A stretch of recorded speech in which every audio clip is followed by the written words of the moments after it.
Set 3 Raiganj Girls High School. Scene তোমাদের প্যাসেজটি এসছে the great escape থেকে। এ দাগের 1 নম্বর প্রশ্ন বলেছে হু ওয়াজ আকবর শাহ। এটার অ্যান্সার হবে আকবর শাহ ওয়াজ এই যে এ কো ওয়ার্কার। 2 নম্বর প্রশ্ন which name did Subhas take in his disguise.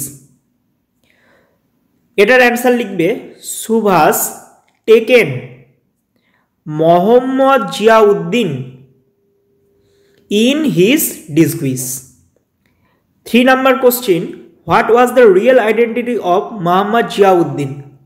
এটার অ্যান্সার লিখবে Netaji Subhas Chandra Bose was the real identity of Mohammad Ziauddin.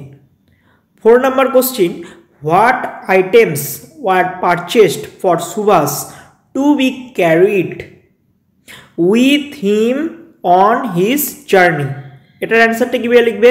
লিখবে আইটেমস, হাইফেন দিবে, হাইফেন দিয়ে লিখবে যে a suitcase, a bedroll, shirts and pillows were purchased for Subhas to be carried with him on his journey.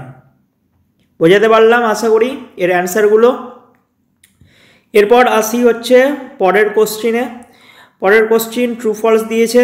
First question বলেছে যে the items of clothing for Subhas's disguise were purchased from a shop in south Kolkata. এটা হবে false.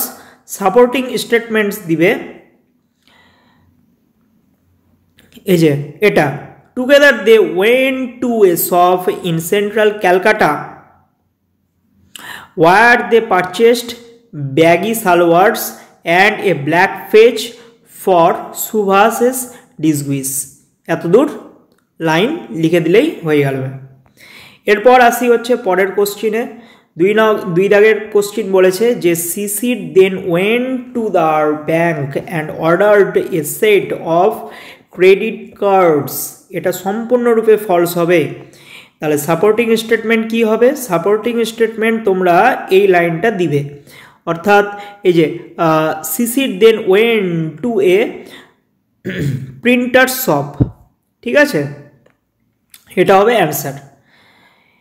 এরপর complete sentence বলেছে যে Akbar was cabled to meet Subhash at Calcutta. এরপর বলেছে find words above passage. 1 number regions হবে হচ্ছে প্রভিন্স অ্যান্ড 2 নাম্বার হচ্ছে বর্ডার হবে frontier. Article and preposition grammar পার্টসে আসি। Kolkata is the capital of West Bengal, full stop দিবে, তারপর লিখবে হচ্ছে the city stands on the bank of the river Hooghly. 3 দাগের 1 নম্বর প্রশ্ন no other mountain is so high as Mount Everest. Superlative ডিগ্রিতে convert করতে হবে, তাহলে অ্যান্সার হবে Mount Everest is the highest mountain. 2 number প্রশ্ন বলেছে যে I dash read the novel by next week, fill in the blank using future perfect tense. এটার answer হবে শ্যাল হ্যাভ। কেন? কারণ ফিউচার পারফেক্ট টেন্সে সাবজেক্ট প্লাস শ্যাল অথবা will have plus ভার্বের থার্ড ফর্ম হয়। এরপর 3 নম্বর প্রশ্ন বলেছে যে it was dash comfort journey as I got a place to seat.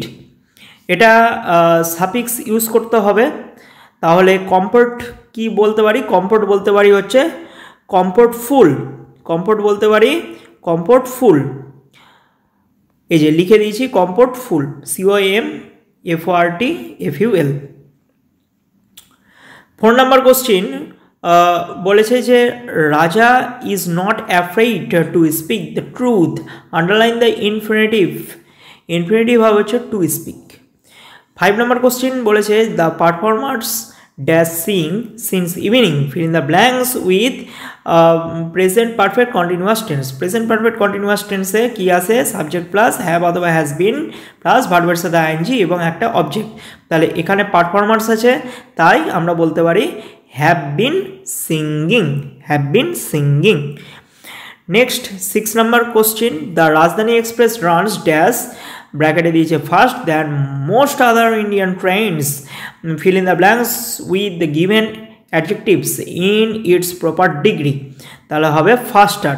কেন? কারণ হচ্ছে এখানে দ্যান আছে, ঠিক আছে, দ্যান আছে, ওই জন্য এখানে ফাস্টার হবে। নেক্সট হচ্ছে বলেছে যে India became an dependent nation in 1947, suffix prefix use করতে হবে। তাহলে এটা আমি লিখতে পারি ইন্ডিপেন্ডেন্ট, ইন্ডিপেন্ডেন্ট আমরা লিখতে পারি। নেক্সট বলেছে make meaningful sentence of your own with the word season. তাহলে সিজন দিয়ে একটা মেক সেন্টেন্স করতে বলেছে। তাহলে I love winter season, I love winter season, আমি উইন্টার সিজনকে ভালোবাসি।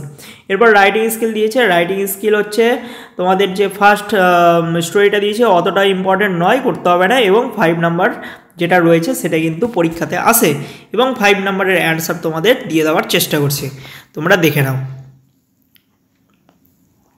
ভিডিওটি যদি উপকারে লাগে অবশ্যই একটা লাইক করো, চ্যানেলে নতুন হলে চ্যানেলটিকে অবশ্যই সাবস্ক্রাইব করে পাশের বেল আইকনে ক্লিক করো।